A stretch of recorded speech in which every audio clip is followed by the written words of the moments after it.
بسم الله الرحمن الرحيم. الحمد لله رب العالمين والصلاة والسلام على سيد الأنبياء والمرسلين أما بعد فأستعيذ بالله من الشيطان الرجيم بسم الله الرحمن الرحيم. السلام علیکم ورحمۃ اللہ وبرکاتہ. عزیز طلبہ کرام، امید کرتا ہوں احباب خیر سے ہوں گے. انشاءاللہ آج ہم مشکات المصابیح کے درس نمبر 210 میں باب حفظ اللسان والغیبت والشتم فصل ثانی سے حدیث نمبر 4832 سے لے کر 4836 تک پڑھنے کی سعادت حاصل کریں گے. آج کے درس میں ان احادیث مقدسہ کا ترجمہ ہوگا اور ساتھ ساتھ ان احادیث مبارکہ کی توضیح و تشریح کرنے کی سعادت حاصل کریں گے. تو آئیے طلبہ کرام بلا تاخیر بڑھتے ہیں اپنے آج کے درس کی طرف. بسم اللہ الرحمن الرحیم. حضرت ابو ہریرہ رضی اللہ تعالی عنہ راوی ہیں. وعن ابی ہریرہ قال قال رسول اللہ صلی اللہ علیہ وسلم اتدرون ما اکثر ما يدخل الناس الجنہ تقوى اللہ وحسن الخلق اتدرون ما اکثر ما يدخل الناس النار الاجوفان الفم والفرج رواہ الترمذی و ابن ماجہ. حضرت ابو ہریرہ رضی اللہ تعالی عنہ راوی ہیں، کہتے ہیں کہ رسول کریم رؤوف الرحیم تاجدار انبیاء نے فرمایا، جانتے ہو لوگوں کو عام طور پر کون سی چیز جنت میں داخل کرتی ہے؟ فرمایا وہ تقویٰ ہے، یعنی اللہ سے ڈرنا، اور حسن خلق ہے. اور جانتے ہو لوگوں کو عام طور پر کون سی چیز دوزخ میں لے جاتی ہے؟ فرمایا وہ دو کھوکھلی چیزیں ہیں، یعنی منہ اور شرمگاہ. یہ ترمذی اور ابن ماجہ کی روایت ہے. گویا تاجدار انبیاء نے اس حدیث مقدسہ میں جنت اور دوزخ میں لے جانے والی چیزوں کا ذکر فرمایا ہے. الاجوفان کے حوالے سے ذکر کر رہے ہیں. یہ جوف کا تثنیہ ہے. جوف سے مراد کھوکھلی چیز ہے. انسانی جسم میں ایک منہ اور دوسری شرمگاہ کھوکھلی چیزیں ہیں، اور یہی چیزیں تمام برائیوں کی جڑ ہیں. ایک کا تعلق شہوت البطن سے ہے اور دوسرے کا تعلق شہوت الفرج سے ہے. دوزخ کے تمام اسباب پر اگر نظر دوڑائی جائے تو راستے میں یہی دو چیزیں آئیں گی. اگلی حدیث مقدسہ کی طرف بڑھتے ہیں. حضرت بلال بن حارث رضی اللہ تعالی عنہ راوی ہیں. وعن بلال بن الحارث قال قال رسول اللہ صلی اللہ علیہ وسلم ان الرجل لا يتكلم بالكلمة من الخير ما يعلم مبلغها يكتب الله له بها رضوانه إلى يوم يلقاه وإن الرجل لا يتكلم بالكلمة من الشر ما يعلم مبلغها يكتب الله بها عليه سخطه إلى يوم يلقاه. رواه في شرح السنة وروى مالك والترمذي وابن ماجہ نحوه.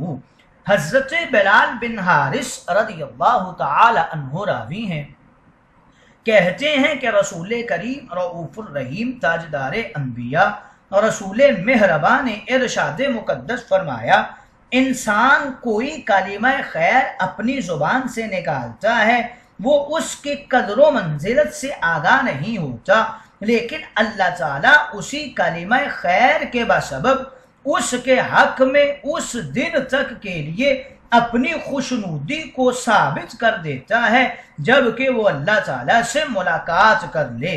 اسی طرح کوئی انسان کلمہ شر اپنی زبان سے نکالتا ہے اور وہ اس کی قدر و منزلت کو نہیں جانتا، مگر اللہ تعالیٰ اس کلمہ شر کے بسبب اس کے حق میں اس دن تک کے لیے اپنی خفگی اور ناراضی ثابت کر دیتا ہے جبکہ وہ اللہ تعالیٰ سے ملاقات کر لے. یہ شرح السنہ کی روایت ہے اور اسے امام مالک، ترمذی اور ابن ماجہ نے بھی اسی کی مثل ایک روایت کو نقل کیا ہے۔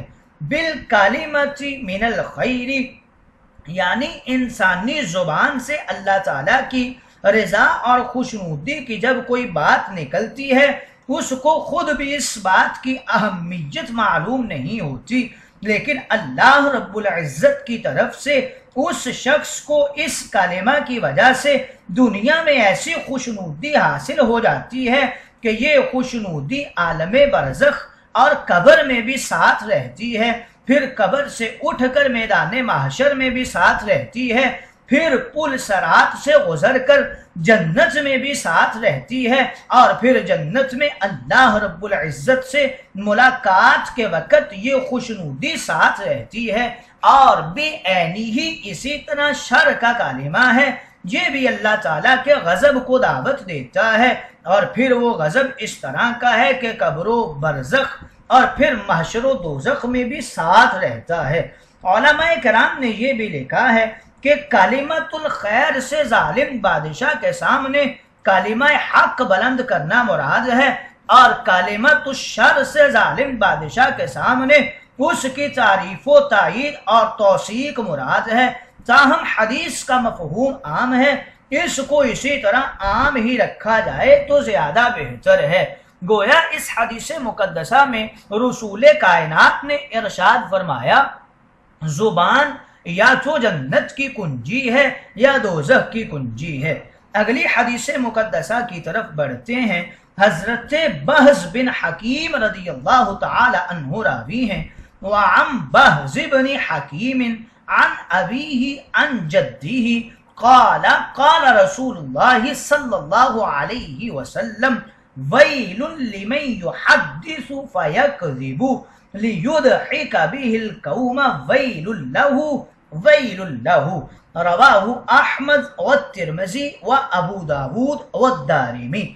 حضرت بہز ابن حکیم اپنے والد حکیم ابن معاویہ سے اور وہ بہز کے دادا حضرت معاویہ ابن عبدہ سے روایت کرتے ہیں کہ رسول کریم رؤوف الرحیم تاجدار انبیاء رسول مہرباں آپ نے ارشاد مقدس فرمایا، افسوس اس شخص پر جو بات کرے تو جھوٹ بولے تاکہ اس کے ذریعے لوگوں کو ہنسائے، اور افسوس اس شخص پر یہ احمد، ترمذی، ابو داود اور دارمی کی روایت ہے۔ گویا اس حدیث مقدسہ میں تاجدار انبیاء نے جھوٹے قصوں اور لطیفوں سے لوگوں کو ہنسانے والوں کے لیے وعید بیان فرمائی ہے۔ ویل یعنی اس شخص کے لیے ہلاکت ہے، یا دوزخ کے اندر سب سے نیچے والے طبقے کا نام بھی ویل ہے۔ اس حدیث کے مصداق وہ لوگ ہیں جو جھوٹے قصے کہانیاں بناتے ہیں اور لوگوں کو ہنساتے ہیں، یا ایسے لطیفے اور ایسے قصے سناتے ہیں جس سے معاذ اللہ شریعت کے کسی حکم کی توہین ہوتی ہے۔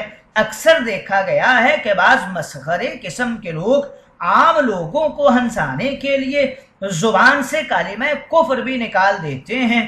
اگر قصوں اور لطیفوں میں ظرافت ہو اور اس میں خوش طبعی کے اسباب ہوں اور کسی مکروہ یا حرام کا اس میں عمل دخل نہ ہو تو ایسے لطیفے سننا اور سنانا دونوں جائز ہیں۔ اگلی حدیث مقدسہ کی طرف بڑھتے ہیں۔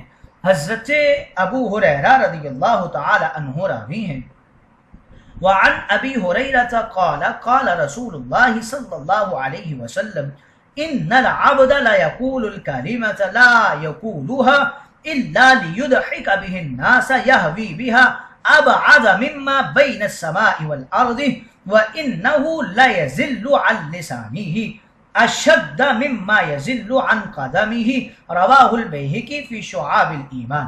حضرت ابو ہریرہ رضی اللہ تعالی عنہ راوی ہیں، کہتے ہیں کہ رسول کریم نے ارشاد مقدس فرمایا، حقیقت یہ ہے کہ جب بندہ ایک بات کہتا ہے اور صرف اس لیے کہتا ہے کہ اس کے ذریعے لوگوں کو ہنسائے تو وہ اس بات کی وجہ سے دوزخ میں جا گرتا ہے، اور اتنی دوری سے گرتا ہے جو زمین و آسمان کے درمیانی فاصلہ سے بھی زیادہ ہوتی ہے۔ اور یہ بھی حقیقت ہے کہ بندہ اپنے قدموں کے ذریعے پھسلنے سے زیادہ اپنی زبان کے ذریعے پھسل جاتا ہے۔ یہ بیہقی کی روایت ہے۔ اگلی حدیث مقدسہ کی طرف بڑھتے ہیں۔ حضرت عبداللہ بن عمر رضی اللہ تعالی عنہ راوی ہیں، وعن عبداللہ بن عمر قال قال رسول اللہ صلی اللہ علیہ وسلم من سامت نجا، رواہ احمد والترمذی والدارمی والبیہقی فی شعب الایمان۔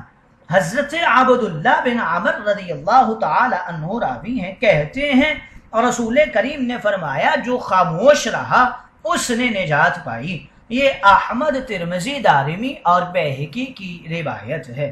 من سامت نجا، زبان کی استعمال کے ساتھ بلائیں لگی ہوئی ہیں، چنانچہ انسان جن دنیاوی یا اخروی بلاؤں میں مبتلا ہوتا ہے ان تمام بلاؤں کا تعلق بالواسطہ یا بلا واسطہ انسان کی زبان سے ہے۔ اس لیے جو شخص زبان کی لغزشوں سے محفوظ ہو گیا وہ کامیاب ہو گیا، اور خاموش رہنا اس کامیابی کی جڑ ہے۔ امام غزالی فرماتے ہیں کہ انسان زبان سے جو کلام کرتا ہے اس کی 4 قسمیں ہیں۔ پہلی قسم کہ وہ کلام میں خالص نقصان ہی نقصان ہو، دوسری قسم وہ کلام خالص خیر ہی خیر ہو، اور تیسری قسم وہ کلام نفع و نقصان دونوں پر مشتمل ہو، اور چوتھی قسم کہ اس کلام میں نہ کوئی نفع ہو نہ کوئی نقصان ہو۔ فرماتے ہیں کہ پہلی قسم کلام میں غیر مفید ہے، اس سے سکوت ہی بہتر ہے۔